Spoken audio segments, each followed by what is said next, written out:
Buenos días para todos. En la clase de hoy vamos a ver el sistema oxidativo o sistema aeróbico. Lo pueden encontrar de las dos formas en la bibliografía.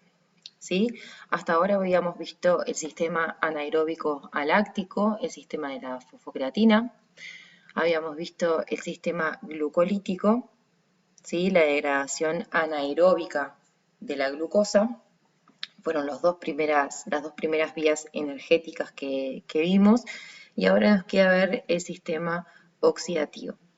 Si bien recordamos, los dos primeros sistemas que estuvimos viendo eran anaeróbicos, ¿sí? No se necesitaba la presencia de oxígeno para que este sistema funcionara. Bien, estos dos sistemas se dan en el citoplasma de la célula y no hay participación en la mitocondria. Bien, entonces, el sistema oxidativo o sistema aeróbico, para que funcione correctamente, tiene que tener un combustible y lo que vamos a llamar un comburente. El objetivo del funcionamiento del sistema aeróbico, recuerden siempre que es generar nuevo ATP, ese ATP que nosotros necesitamos para los procesos biológicos, para la contracción muscular, ¿sí?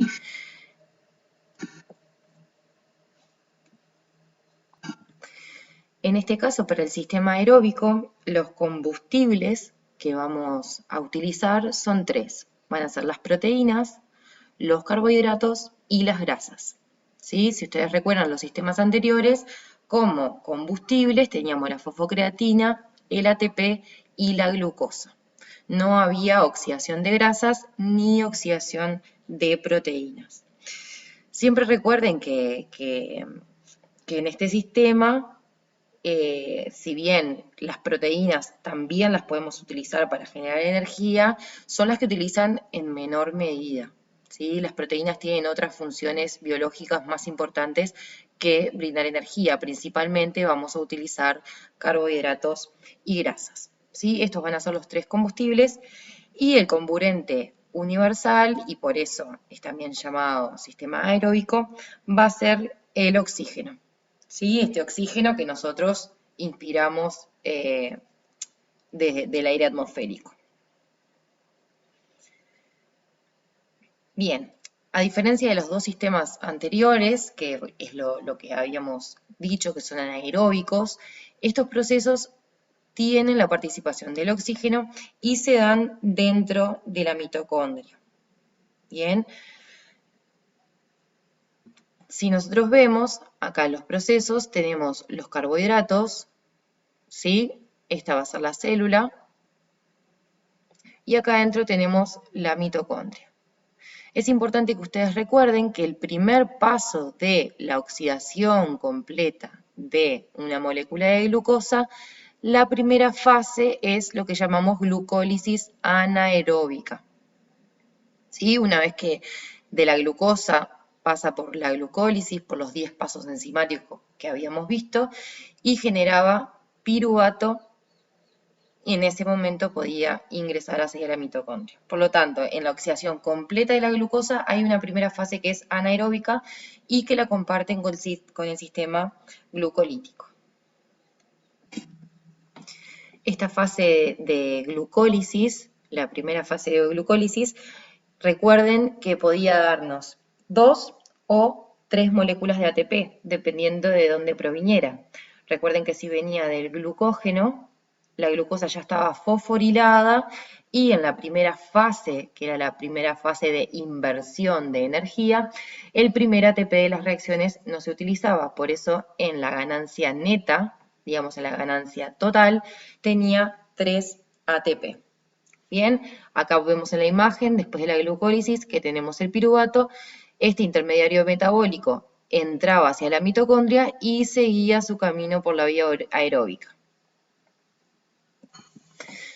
Recuerden también que este piruvato también se podía transformar en lactato, ¿sí? Tomaba los hidrógenos que habían en el citoplasma, actuaba como un amortiguador, y cuando la intensidad del ejercicio era alta, este piruvato se transformaba en lactato. Y recuerden que no es un producto final, sino que ese lactato tenía la capacidad a través del shuttle de lactato de transformarse nuevamente en piruvato e ingresar a la mitocondria a todos los procesos que tenemos acá adentro, como son el ciclo de Krebs y la cadena de transporte de electrones.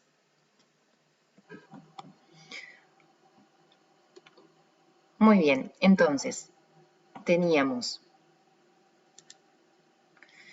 que en el sistema aeróbico, el sistema oxidativo, vamos a tener los combustibles, que es la glucosa, las grasas y las proteínas, y el comburente, que es el oxígeno.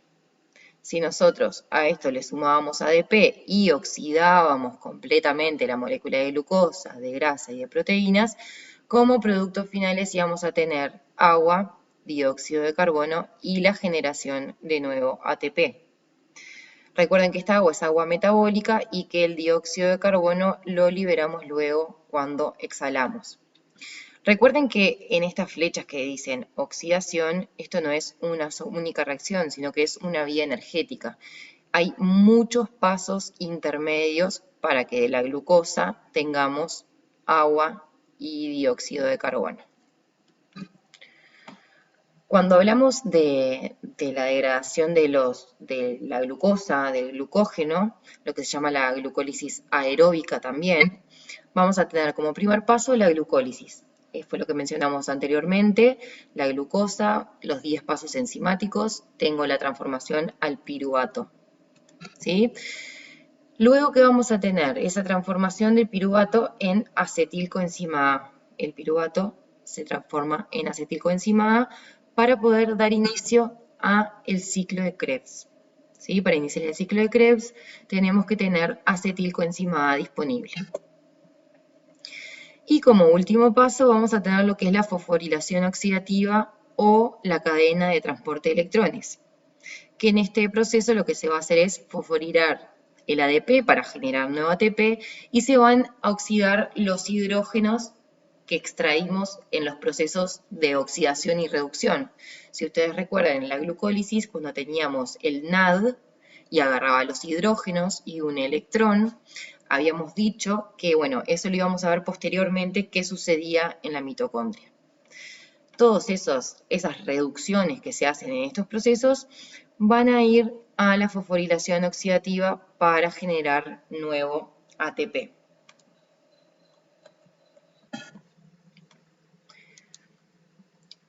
Entonces, una vez que sucede la glucólisis anaeróbica, tenemos el piruvato. El piruvato va a ingresar a la mitocondria, ¿sí? Tenemos transportadores que son específicos, que se llaman transportadores de monocarboxilato. No es relevante que se sepan los nombres de los transportadores, simplemente sepan que el piruvato tiene la capacidad de ingresar a la mitocondria a través de un transportador. Y allí lo que sucede es la transformación del piruvato en acetilcoenzima A, que si ustedes pueden ver acá, está actuando un complejo enzimático que se llama piruvato deshidrogenasa. ¿Sí? La transformación de piruvato a acetilcoenzima A está dada por esta enzima. Y básicamente lo que hace esta enzima es digamos, el piruvato acetilcoenzima A pierde un grupo carboxilo, acá un carbono, que se libera luego en forma de dióxido de carbono. Por lo tanto, pierde un carbono y lo que se hace a esto es unir una coenzima A. ¿Sí? Entonces transformamos de piruvato a acetilcoenzima A, que esta molécula después nos va a permitir ingresar al ciclo de Krebs. Una vez que transformamos el piruvato en acetilcoenzima A, podemos dar inicio al ciclo de Krebs. Que si ustedes ven acá, obviamente todo esto no se lo van a tener que aprender, así que no se preocupen, simplemente saber las funciones generales que tiene este ciclo de Krebs. Acá tenemos el piruvato que se transforma en acetilcoenzima A y este acetilcoenzima A se va a unir a lo que se llama oxalacetato. Estos dos se unen. ¿Sí? La unión de estos dos, si nosotros sumamos una acetilcoenzima A con un oxalacetato, forma lo que se llama citrato. Una vez que tenemos citrato, empieza a darse el ciclo de Krebs. Si miramos detenidamente el ciclo de Krebs, vamos a ver que es la vía común que van a tener los tres combustibles, ¿sí? Si nosotros degradamos tanto las proteínas como las grasas como los carbohidratos, previamente al ciclo de Krebs tienen procesos diferentes de degradación, pero todos van a terminar generando acetilcoenzima A, ¿sí? Y va a darse inicio a este ciclo. En este ciclo, como dijimos recién, el acetilcoenzima A se une al oxalacetato y se forma citrato. En este ciclo lo que se va a hacer es degradar todo lo que se llama el grupo acetilo, ¿sí? Básicamente lo que se va a hacer es degradar el grupo acetilo y la función que va a tener acá es liberar hidrógenos, como pueden ver acá hay procesos de oxidación y de reducción, y también se va a liberar CO2, ¿sí? Eso es lo que va a generar la degradación del grupo acetil, ¿sí? Lo pueden ver de esta forma.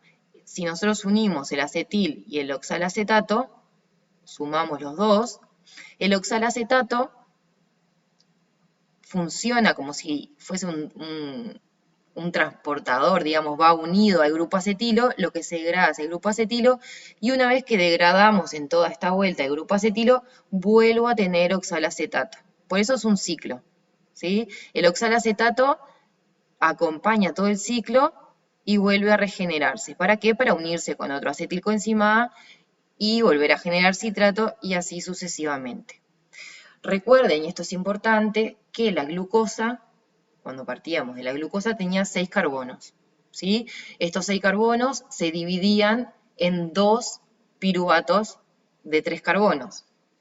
Por lo tanto, por cada molécula de glucosa, yo voy a tener 2 moléculas de piruvato, 2 moléculas de acetilcoenzima A, por lo tanto, voy a poder dar 2 vueltas al ciclo, ¿sí?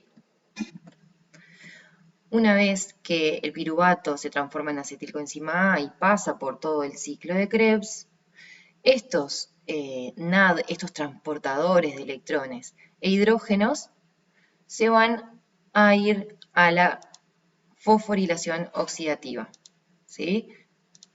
Disculpen, a la fosforilación oxidativa. Fosforilación oxidativa o cadena de transporte de electrones. Recuerden que este es un proceso que se da dentro de la mitocondria, junto con el ciclo de Krebs, y la función que va a tener es generar nuevo ATP a través de este sistema, ¿sí? De esta cadena de transporte de electrones.